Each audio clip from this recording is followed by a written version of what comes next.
Your voice, your opinion, your community. Fact TV, free speech protected.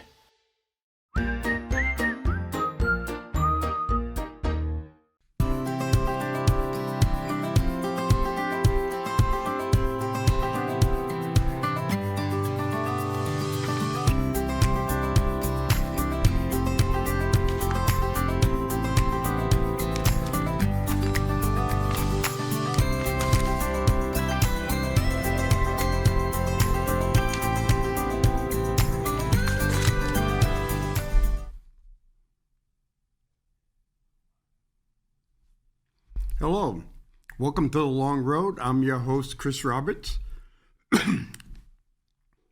Today, we're going to talk about a touchy subject. Some people, we're going to talk about affirmative action.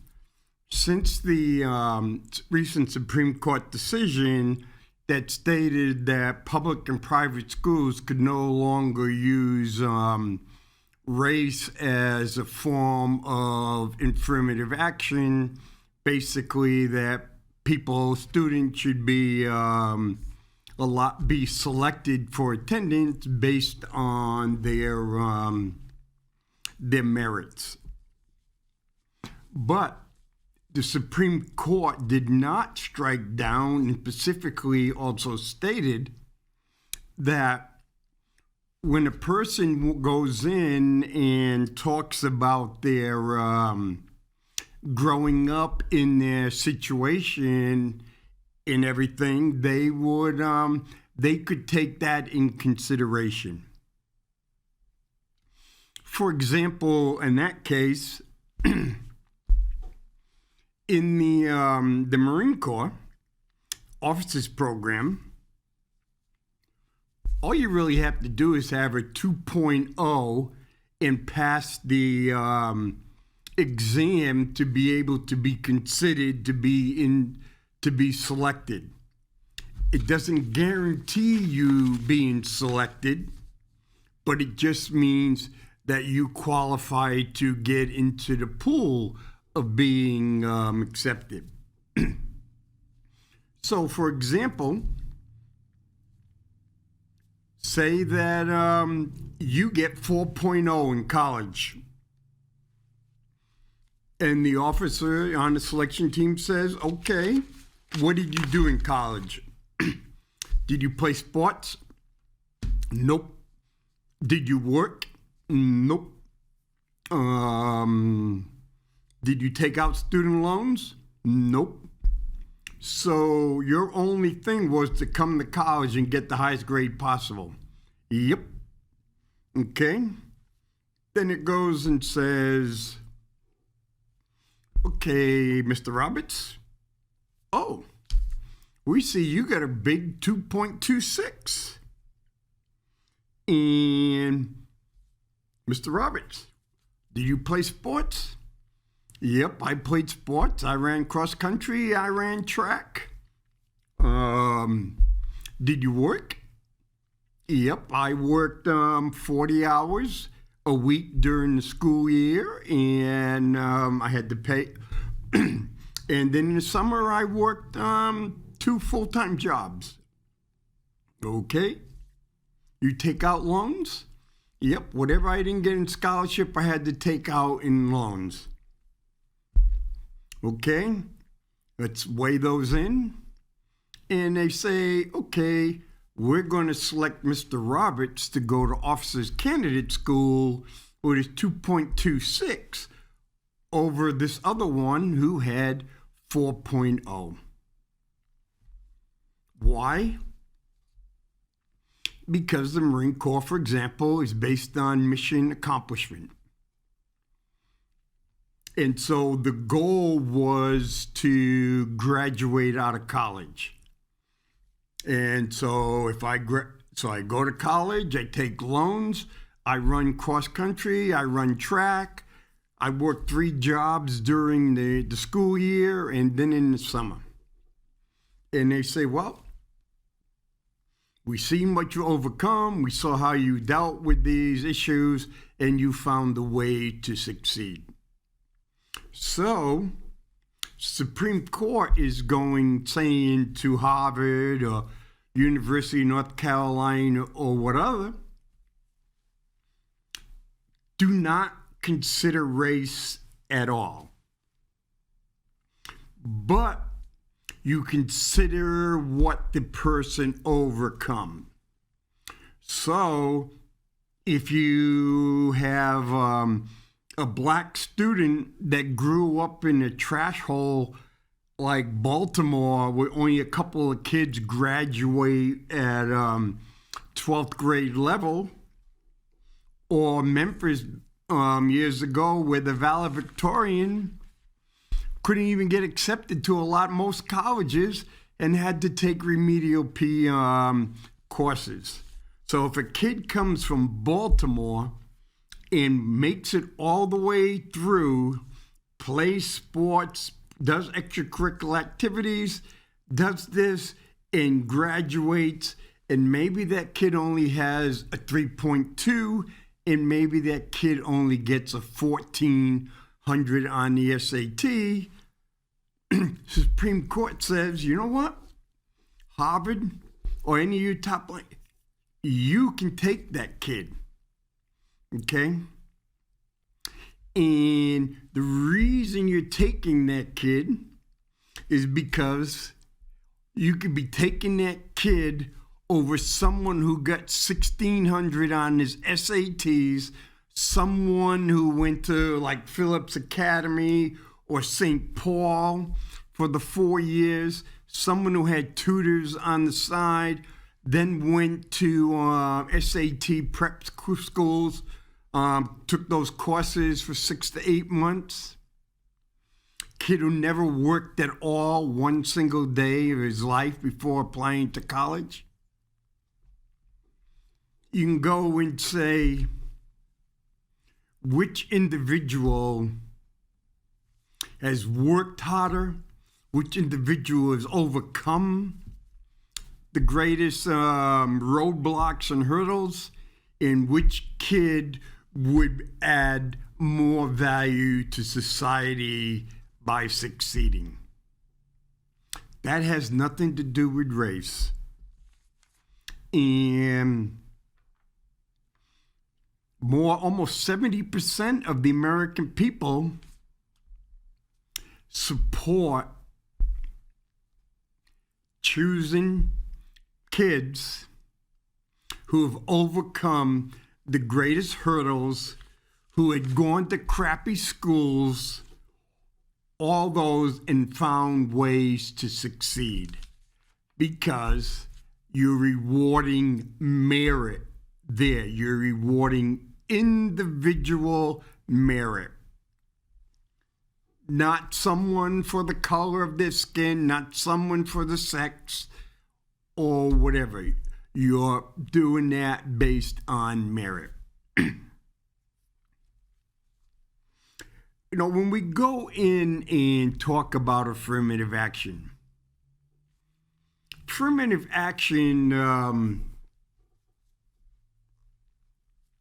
when you look at it, the goal of affirmative action and how it played out, how it was being used by businesses, wasn't what the intention of affirmative action was. The word affirmative action started coming with President Kennedy, who was looking for ways to help blacks to overcome slavery, the lack of education, everything during slavery, laws that prevented them from getting quality education, the Jim Crow laws, the good gesture of the Board of Education, which did away with separate but equal. Once the Supreme Court did away with separate but equal, thousands of black principals and tens of thousands of black teachers were fired. And so you had a lot of low quality teachers replaced highly educated, highly skilled, intelligent, dedicated black teachers and black principals and other administrators, people that understood the community that the children were coming from. President Johnson said it well when he got ready for affirmative action. You do not take a person who for years had been hobbled by chains and liberate them, bring them up to the starting line of a race, and then say, you are free to compete with all others and still justly believe that you have been completely fair. Okay? When the Supreme Court is this is what affirmative action was meant to be, to help make up for the lost cause, the lost opportunity for affirmative action, for quality education. Well, when the Supreme Court last month or a month and a half ago went and said affirmative action is gone, they talked about the colleges. Other people are going, maybe it does the same thing in business. Maybe we don't have to do the affirmative action in business.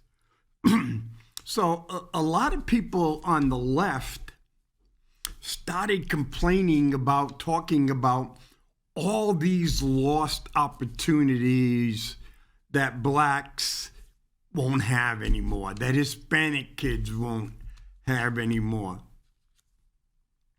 But they were also leaving out Asian kids. Okay? Asian is a really, I don't think people grasp what they talk about when they talk Asian kids. Okay? There's about 8 billion people in the world. Just 2 countries, China and India, 2 Asian countries, 2.5 billion people. So about 30% of the world's population lives in those 2 countries. Okay?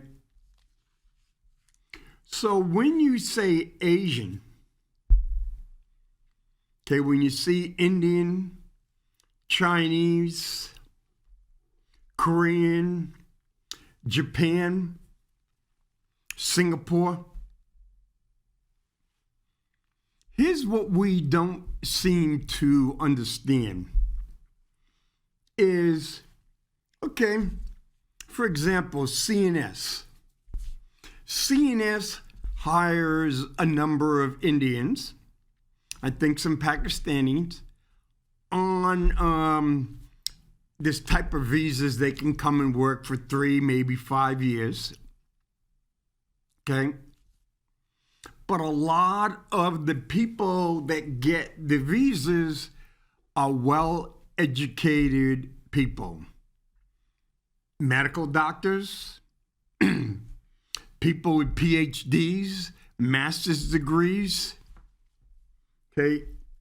So the majority, we can say the majority of the people, the Asians, like the Indians who are coming in on work visas, they have to fill a critical shortage.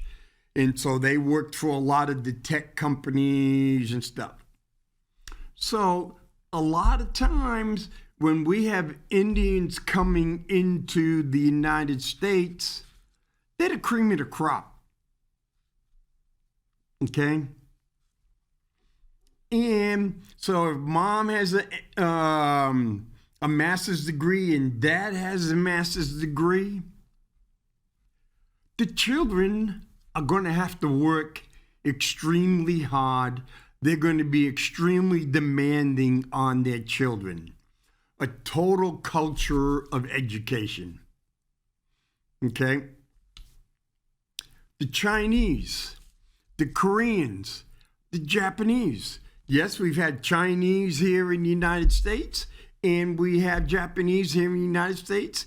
The Japanese suffered a great deal because of the internment camps during World War II, and they lost mostly all their property. Yeah, a couple of decades back, we gave them all like $20,000, but that was chump change for what they lost. And so they knew the only way they were going to get back was through education. And so education became paramount to them. The Koreans, a lot of Koreans came in, and oh yeah, a lot of us grew up. You could go to a Korean laundromat or a Korean dry cleaners. Mom and Dad goes, I don't want my son or daughter to grow up and work in the same business I am. So they put a lot of emphasis on education.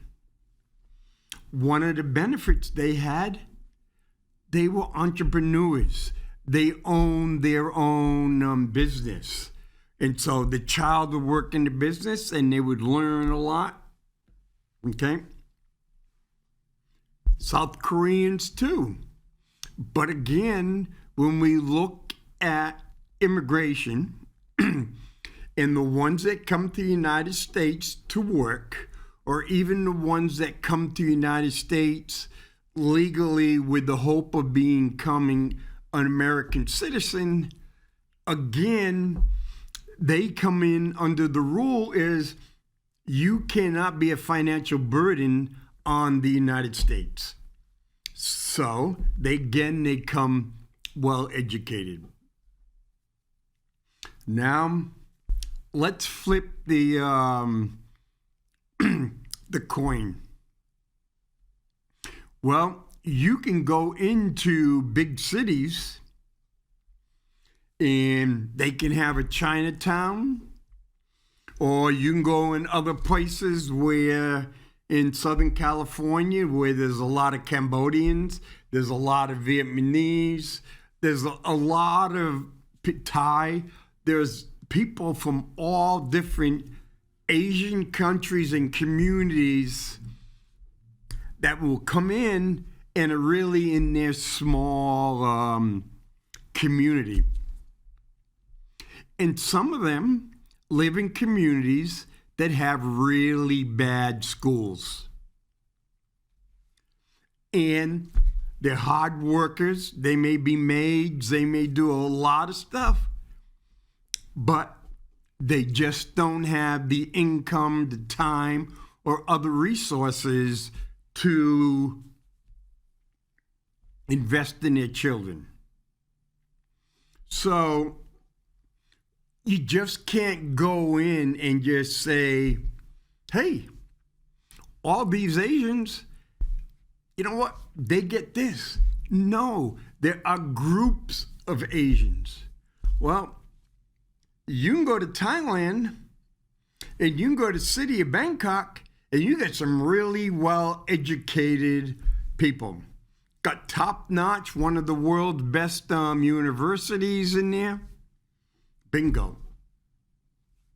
But you can go outside of the cities and you have a lot of poor people in Thailand who never get a quality education. You can do that in, this is where you get in trouble, the Philippines. A lot of the Philippines don't view themselves as Asians. They view themselves as Pacific Islanders. And what happens again?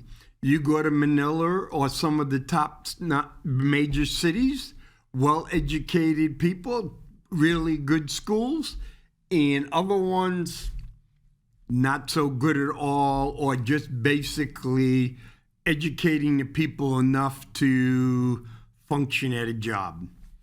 Same way in India, same way in Pakistan, same way in Bangladesh.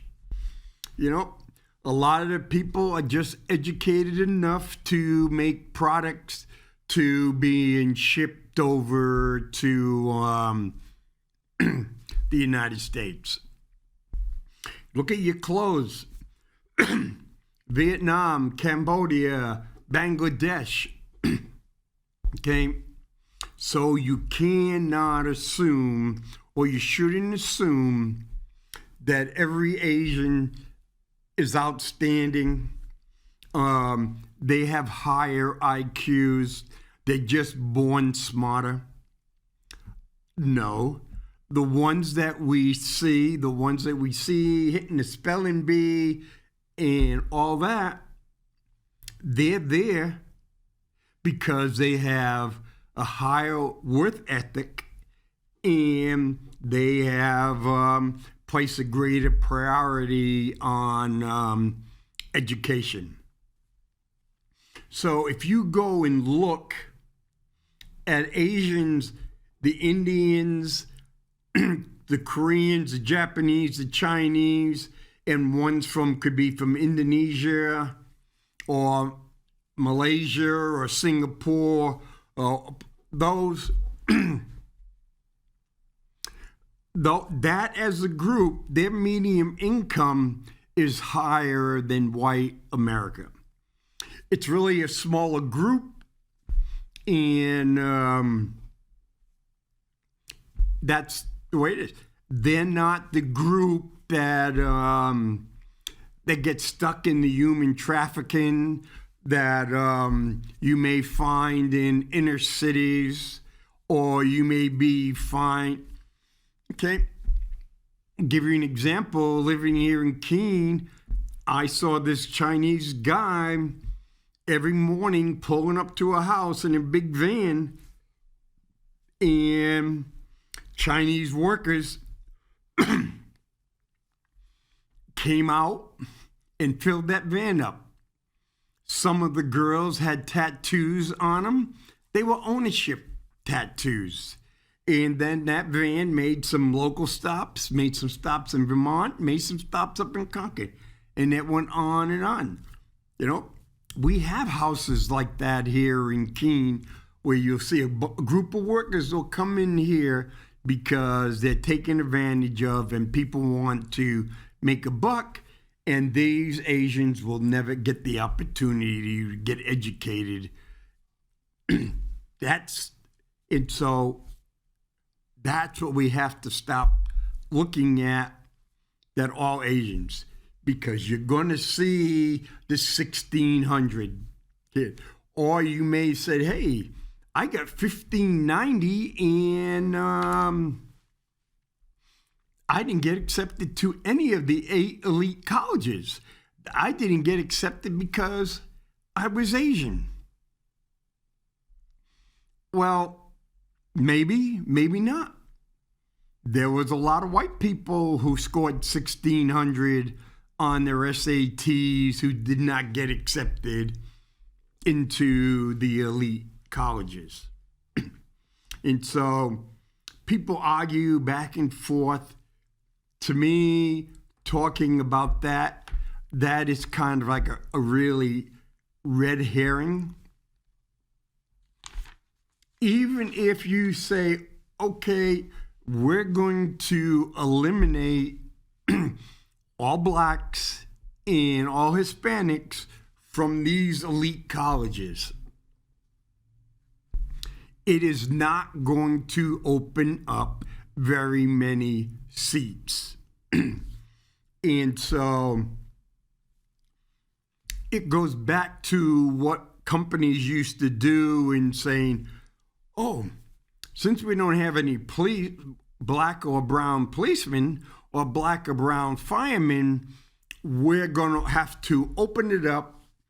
And so we've decided if we have two if we have a black male and a brown male who passed the fire exam, we're going to hire them over better people who scored higher on the exam. Okay?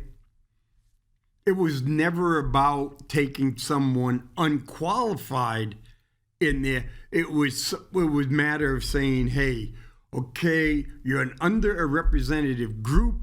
We have decided for the last 100 years that you couldn't join the union. The union had a no non-white policy.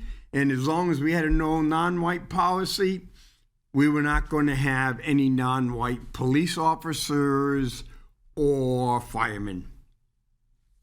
Okay? So 100 people took that test. Okay?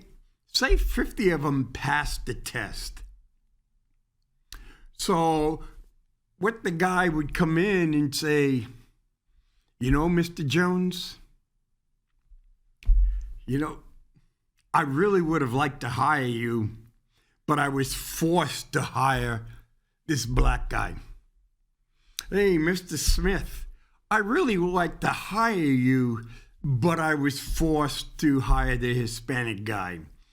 Oh, Mr. Campbell, I would really like to hire you, but I was forced to hire this Asian guy.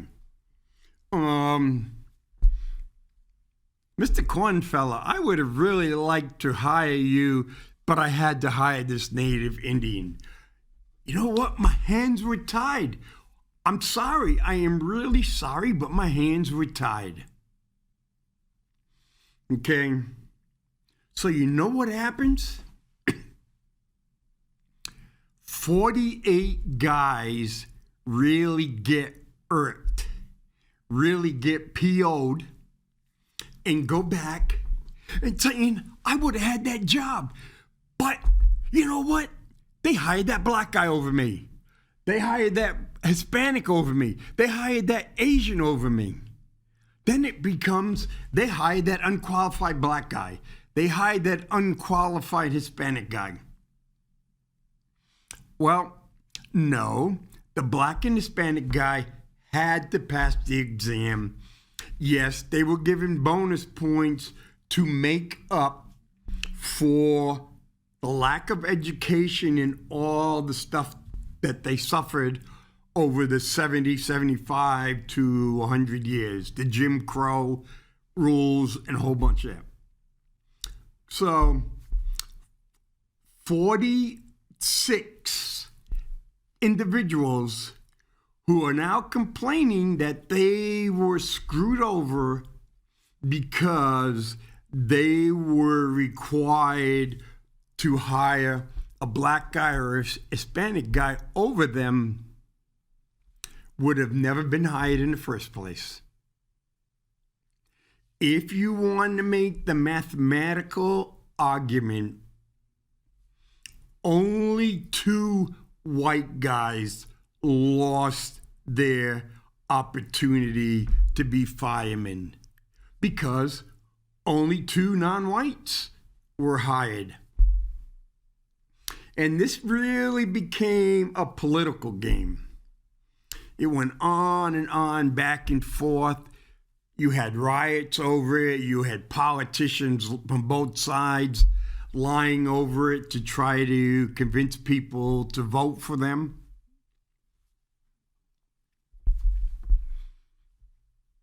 But no one was talking about improving the quality of education. No one was following the rules, the guidelines that President Johnson put out there.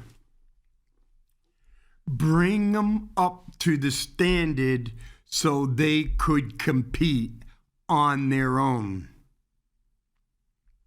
Okay? Bring them up to the standard so they can compete on their own. Wasn't working because when it comes to education for their children, parents will do almost everything.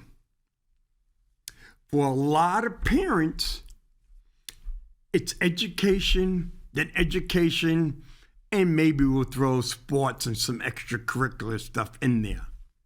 Because if you're in the ghetto, if you're in the inner city, the only way you're going to get out is if you get out, well, there's two ways. You can get out education-wise, or second, you could be a gifted athlete. And if you're a gifted athlete, there is basically no standard that you have to make educationally to get to go to some of the best colleges in the country, in the world, because you become a money-making machine. And so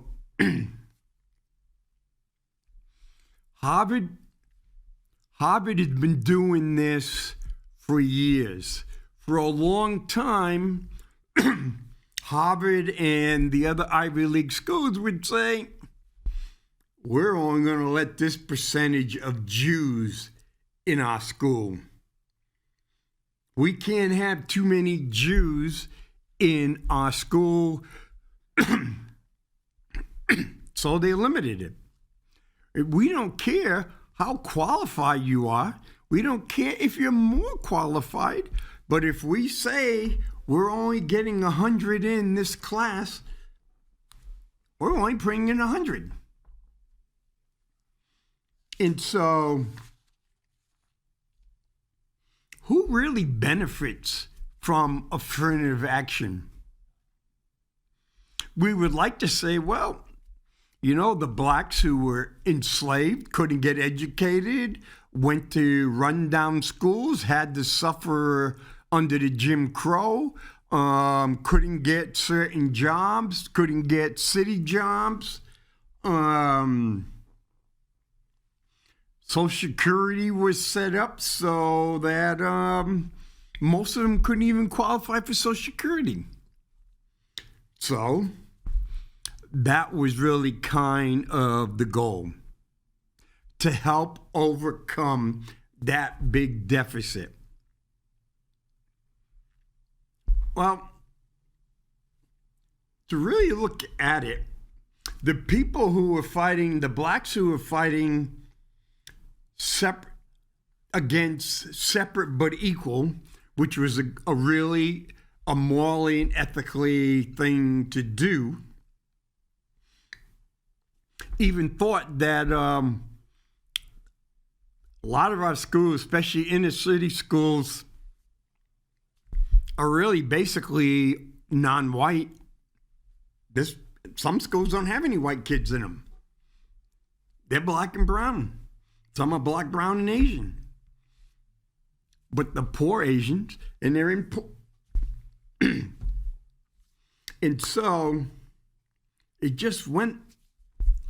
So we never came up with a system to qualify to fill that gap that President Johnson wanted.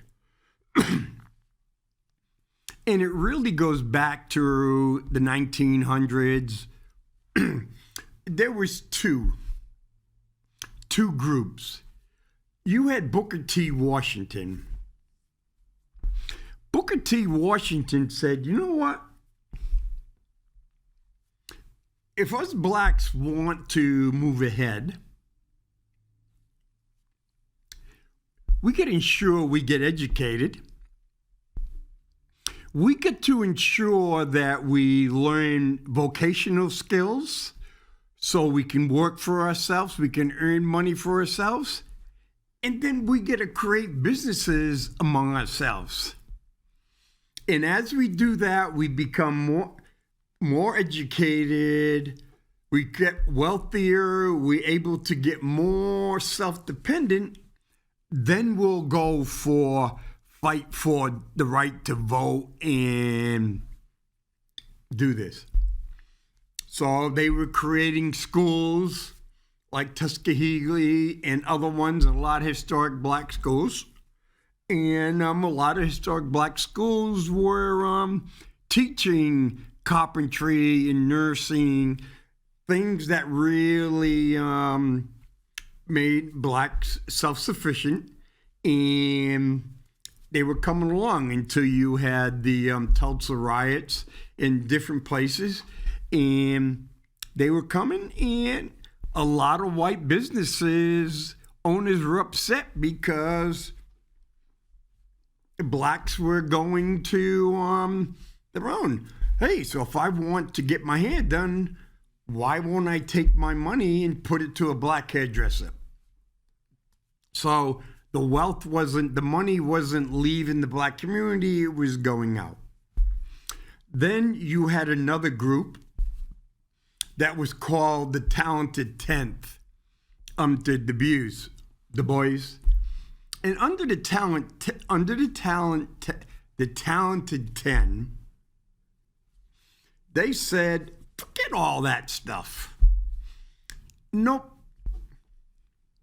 What we're going to do is us Talented 10, like the Harlem Renaissance, we're going to get a PhD in Harvard, or we're going to go to Overton, or we're going to go and say, forget all that. And once we Talented 10th get raised up, we will go down and pick up the 90% and bring them up. Well, that didn't really work very well, because the vast majority of the Talented 10th were basically the word you're not supposed to use nowadays, mulatto or mixed race. A bunch were able to pass as white, and they went to schools, again, light skin. They became doctors, lawyers, all kinds of stuff. Well, the Talented 10th never went down and picked up the bottom part, because the Talented 10th were living through Jim Crow and everything, and they weren't exactly suffering the effects of the Jim Crow. So here's one of the things that kind of happened with affirmative action. Okay? So if I'm Harvard and I want to go in and say, you know what? I decide I want to go and bring 20 black students into Harvard. Okay? So they would go out and they would have Harvard alumni, just like the Naval Academy does, and all the academies, and they go out, they meet them, people and everything. And the thing is, does this guy have what it takes to be a Harvard man? And you know what it takes to be a Harvard man? They look at this individual as, can we mold this individual to a Harvard man? At the other time, it was Vassar and Ratcliffe and Mount Holyoke and Smith, the Smith woman and stuff like that. So now it's Harvard men and women. Then, for the most part, they're not really going to go out and pick out people that don't fit the mold of a Harvard person. Okay? So, guess what? A lot of the people that were able to take part and take advantage of the affirmative action into these talented schools, top-level schools, were from the Talented 10th and the Talented 10th families, members, descendants. So, for example, if we look at President Obama's children, okay, hey, they got to go to Friends Academy, one of the top in the country, and they get to pick. Yes, you can argue They got that because they were the president's daughters. Yeah, that plays a big part. But they were able to get in, and they also got to fit the number game that University of Southern California or Harvard was looking for. That's what they did. And so a lot of the non-white individuals that got into these schools were people who came from non-white, wealthy, and powerful backgrounds. You didn't see them coming in from inner city Boston or inner city Atlanta, okay? And the other ones, if they go down and pick someone up from these other places, say, okay, we're going to go. We say, oh yeah, this is really talented kid in inner city Detroit. So the kid from inner city Detroit gets to go to University of Michigan and get in the top, gets his or her degree. Okay, that person is not going to go back where they came from. They may go into Atlanta. Atlanta has a great, vibrant black community, well-educated, doctors, lawyers, CEOs and stuff. People have gone to some of the best colleges and grad schools in the country. They don't go back. And they just get that going on and on. The purpose of affirmative action was to, as President Johnson said, bring people up to the level so they can compete at the starting line. So the beneficiaries of affirmative action: children from upper middle class and higher non-white backgrounds, vast majority, and white women. Because later on, women were added into the affirmative action. And then comes the part. Do I select, I have to pick someone for my affirmative action quota I have. Do I pick a black male or do I pick a white woman? Okay. So if the white woman fits the culture and comes in with cultural capital, and I can use her as a face of my company, I'm going to pick her. And what I'm going to do is, when people talk about affirmative action in businesses and stuff, okay, we really don't have much affirmative action in business. Yes, you got some states like California saying you have to have so many women and so many people of color on your boards. And so after the George Floyd, all these companies were running out for diversity, inclusion, and equity, but they're laying them off left and right now. They didn't do it because they wanted to be nice. They did it for the green.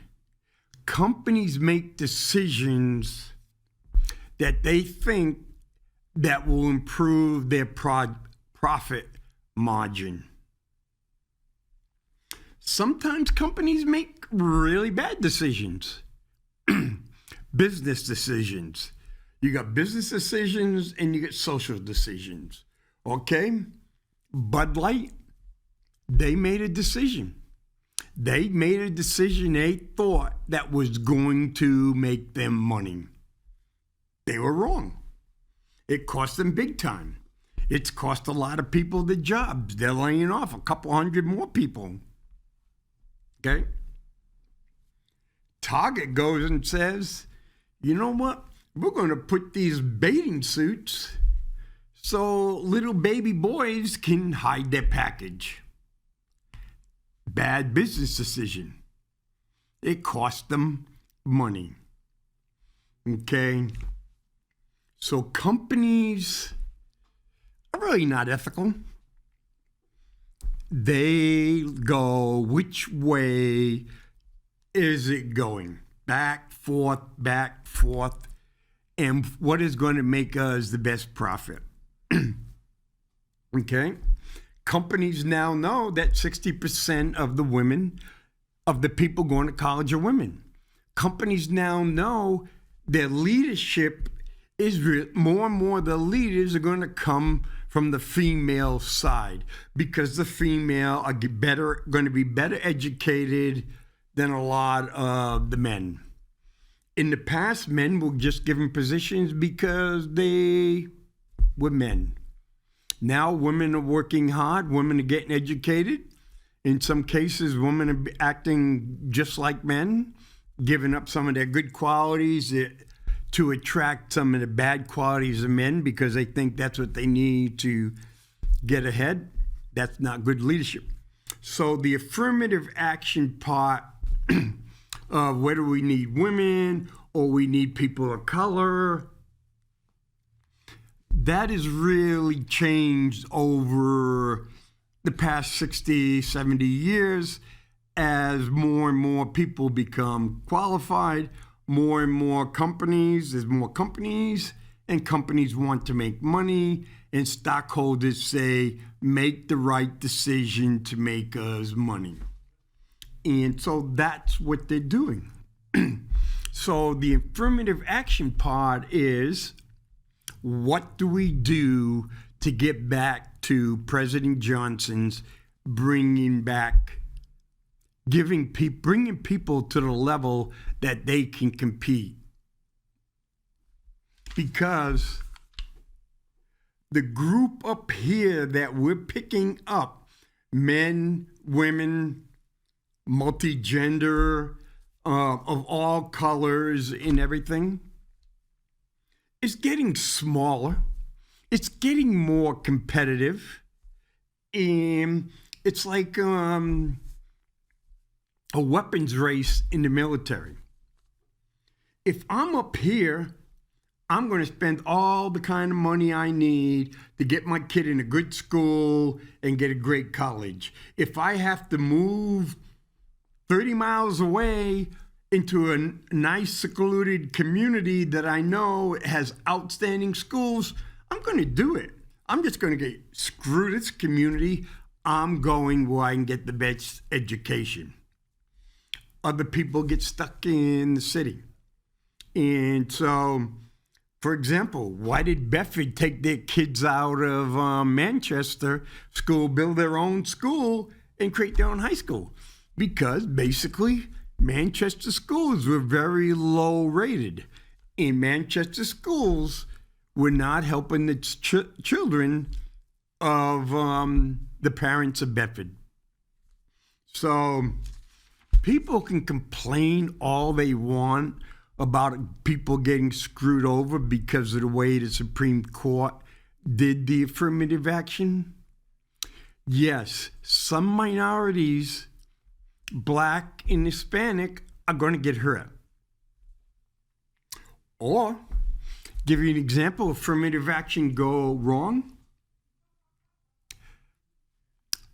Why, for example, when I was up at the State House, one of the questions I asked was, wait a minute, how come it was so hard for a Black kid from New Hampshire to get into UNH, but UNH was bringing Blacks from Africa and other countries into UNH and then counting them as Black students? Again, they go, oh yeah, we're doing really good. No, that was violating the intent of affirmative action. Oh yeah, we don't want a Black kid from New Hampshire because he's going to pay in-state. But if we take a Black kid from the Congo, he's going to pay he's going to pay a special international rate. And so, like one of this individual goes, however, the loss of affirmative action will definitely impact black people, yet the demographic may also feel the loss as white women. On the grounds of affirmative action, they are allowed space in many institutions, including ones no one may have thought of, like historic black colleges. When dealing with this subject, one must flesh out the relationship of black and white women regarding feminism and equality. That divide always threatens solidarity and makes a discussion of how to deal with this blow to everyone's equality difficult. Here's how we deal with the blow to affirmative action, which may affect more than just university admissions. It's going to force us to look at how we work with others. It's no secret that black women have always been on the front lines in the fight against racism, sexism, and for equality. Unfortunately, they've seen their movements hijacked. They have had their struggles ignored, and in fashions of most movements, they are the last to receive the benefits that come from what they're fighting for. And white women fighting for gender equality are not allies of black women, nor people even thought they are fighting for similar rights. Race rears its ugly head even when it should be stamped out by all the likeness of the movement. There are seats that our white counterparts may still be able to get under legacy admissions.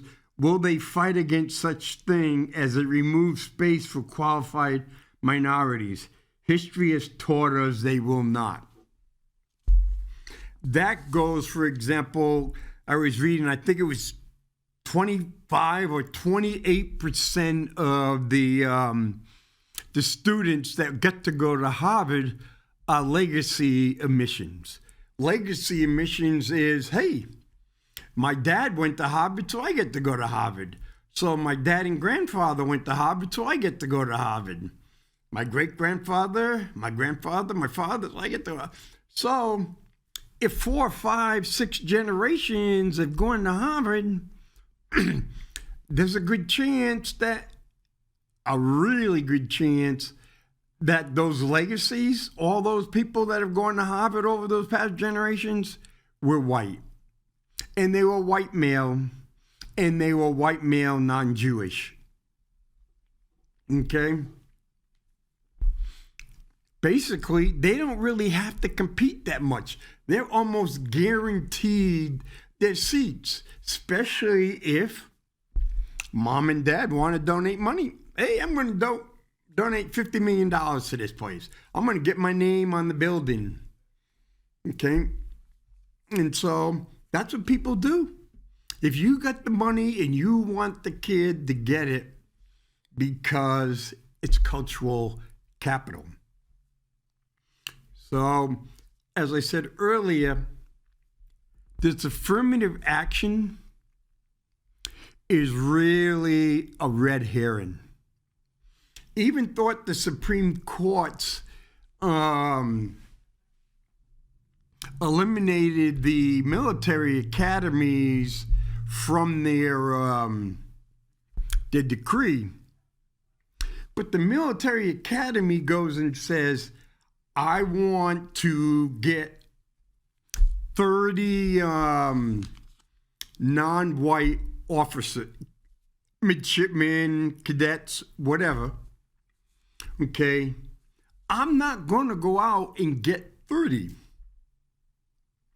Just because I need to get 30, I want to get 30. No, the commandant's directive is go out and find me 30 well-qualified non-white candidates who may never even thought about a career in the military, never even thought about a quality, free education, who never even thought it was possible. That's what you do. We're not getting 30 here. And because of that, you're getting well-qualified individuals, highly competitive individuals, people that are moving up. Colin Powell, great leader. He would be a great leader no matter what his color was or where he came from. There are more blacks. They're in there. Get a black Marine 4-star general. Plain thing. You're going to have a black joint chief. These are qualified individuals who met all the requirements. And now, I don't know if they've done it yet, but what the Marine Corps is looking at, no pictures. I think that was the end, just about when I get out. No pictures at all. So when the people sit down to decide if someone is qualified, man or woman is qualified, that's all that matters. You cannot create a mental picture. Did this individual do an outstanding job? So if the CNO is going to be a woman who happened to be, had been a captain, a commander of 2 battle groups, a carrier, did a great job, outperformed the men, well qualified, she's not a quota. She's not affirmative action. No one can say, hey, you're there because of affirmative action. It's not like President Biden saying, you know what, I'm going to pick a black woman as the next chairman, the next Supreme Court judge. If I get nominated, I'm going to pick a black woman to be my vice president. And so, hey, people make fun of Vice President Kamala Harris. And she's really lost it because, hey, it's kind of like saying, is she the best black woman available? Now just think of that. Are you saying, was she the best black woman available? Or vices, was she the best person available? The new Supreme Court Justice, was she the best black person available? Or was she assigned? That's why affirmative action is done over and it's good.